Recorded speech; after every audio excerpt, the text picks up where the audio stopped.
Bonjour à tous. Aujourd'hui, je reviens avec un nouveau thème, celui de l'obsession du style. En gros, pourquoi vous n'êtes pas Flaubert et pourquoi je m'en réjouis. Il y a des écrivains, enfin qui s'imaginent l'être, pour qui la littérature se résume à une parade. Ils n'ont rien à dire, mais ils le disent bien, croient-ils. Ah, comme ils peignent sur leurs phrases, comme ils s'acharnent sur leurs adjectifs, la moindre tournure dans l'espoir de pondre une phrase parfaite, un bijou de symétrie froide et de virtuosité creuse. Ils admirent Flaubert, évidemment. Ils l'ont lu et relu, la fameuse légende de la phrase juste, celle qu'on polit des nuits entières comme un artisan patient cisèle un ornement inutile. Mais ce qu'ils n'ont pas compris, c'est que Flaubert, lui, savait ce qu'il faisait. Eux, non. Ils écrivent pour impressionner, pas pour raconter. Et voilà ce qu'ils nous donnent, des textes affamés, secs comme des os, où chaque phrase se regarde dans le miroir, s'admire, se lisse la mèche avant de sortir. Ça brille, ça s'écoute écrire, ça s'auto-contemple. Et au bout du compte, ça dit rien. Rien de vrai, rien de vivant. Juste un exercice d'esthète. Un numéro de trapéziste qui tourne en rond sous son chapiteau de papier. On nous sert des phrases tellement lustrées qu'elles en glissent entre les doigts. Des romans où le moindre paragraphe suinte l'effort vain, où l'histoire se noie sous des dorures. Tout ça sans la pose, la prétention du petit maître, la plume qui voudrait être une épée, mais qui en finit en fioriture de calligraphie. Ah, mais ils veulent être stylés, ces grands prêtres du beau. Le fond, ils s'en fichent bien. Ils se prennent pour Flaubert, pour Giraud ou pour Chateaubriand, sauf que voilà, ils n'ont ni leur souffle ni leur regard. Seulement l'imitation servile d'une musique qu'ils n'entendent qu'à moitié.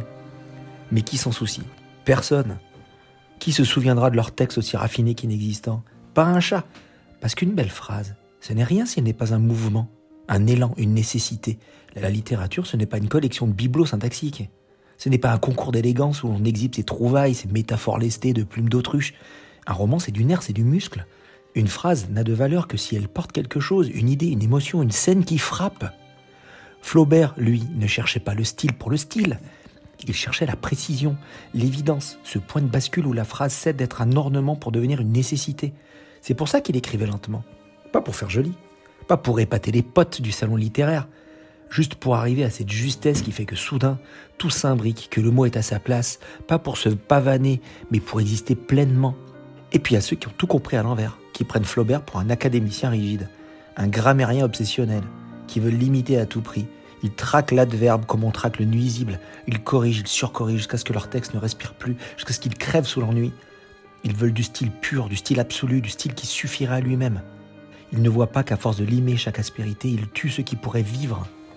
Alors de grâce, oubliez un peu le style, oubliez Flaubert, oubliez les manies de copiste appliquées. Pensez d'abord à ce que vous voulez dire, pensez à l'histoire, au personnage, au mouvement, laissez respirer la langue, laissez-la se salir un peu, trébucher quand il faut, s'emballer quand c'est nécessaire. L'écriture n'est pas une vitrine où l'on aligne des phrases précieuses sous verre, putain. C'est un terrain accidenté, un paysage rugueux, une course où l'on tombe, où l'on saigne parfois, mais où l'on avance. Alors oui, vous n'êtes pas Flaubert. Et c'est tant mieux.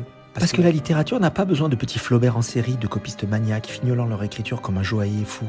Elle a besoin d'auteurs qui osent, qui risquent, qui racontent quelque chose. Elle a besoin d'écrivains vivants, pas de stylistes morts. Je vous remercie.